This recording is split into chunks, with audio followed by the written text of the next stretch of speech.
This is money. 이건 뭐니? 여러분의 구독과 좋아요가 삶을 바꾸는 힘입니다. 지난주 미국 국채 입찰이 삐걱거리며 2년 만기 국채 금리를 장중 5% 위로 밀어올렸는데요. 주식시장엔 금리 공포가 확산하면서 수요일 이후로 주가가 크게 하락했습니다. 미국 대선 전 달러 풀기, 중국의 금매집의 효과와 역효과를 묶어 정리합니다.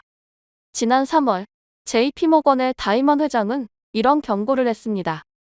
미국 국채 금리가 8%를 넘어설 수 있다는 것인데요.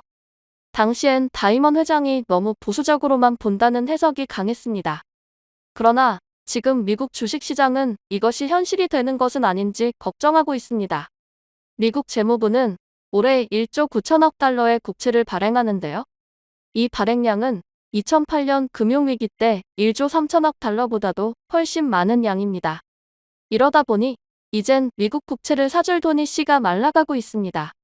재무부는 10월까지 집중적으로 국채를 발행할 계획인데 벌써 삐걱거리는 겁니다. 재무부는 이 돈을 선거 전에 정책 자금으로 뿌려 증시를 부양할 생각입니다. 여기에 연준의 금리 인하가 가세하면 증시는 폭발하며 시장이 환호하겠죠. 이게 미국 행정부의 선거 승리 전략입니다.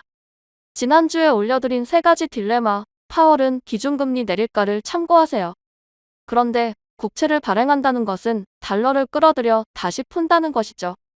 그러면 달러가 시중에 넘쳐나게 됐죠.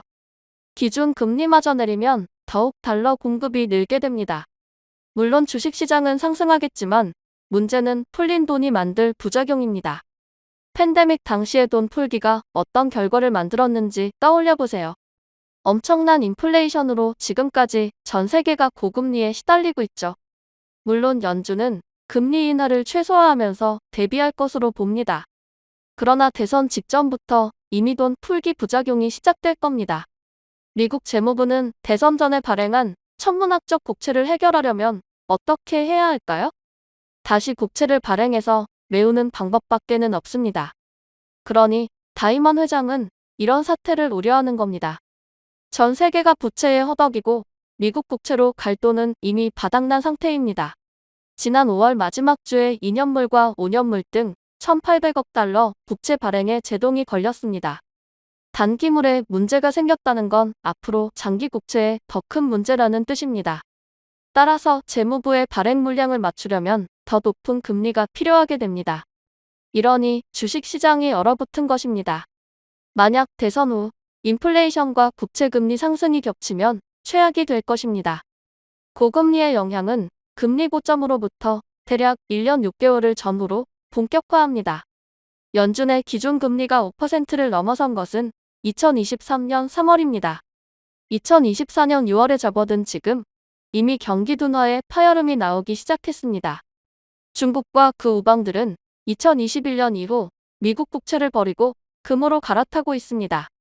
중국은 2021년 1조 달러를 넘던 미국 국채를 2024년 7천억 달러대로 줄였습니다. 여기에 일본도 환율 방어를 위해 천문학적 달러를 쓰고 있는데요. 일본이나 영국, 캐나다도 미국 국채 매입 여력은 거의 사라졌습니다. 지금 국채 발행도 문제지만 이 돈이 풀리는 건 더 문제입니다. 대선을 계기로 풀린 달러는 대체재인 금이나 은 값을 밀어올릴 겁니다. 여기에 연준의 금리 인하는 금값에 기름을 부을 가능성이 큽니다. 시티그룹은 1트로이온스당 3,000달러를 4,000달러를 주장하는 곳도 있습니다.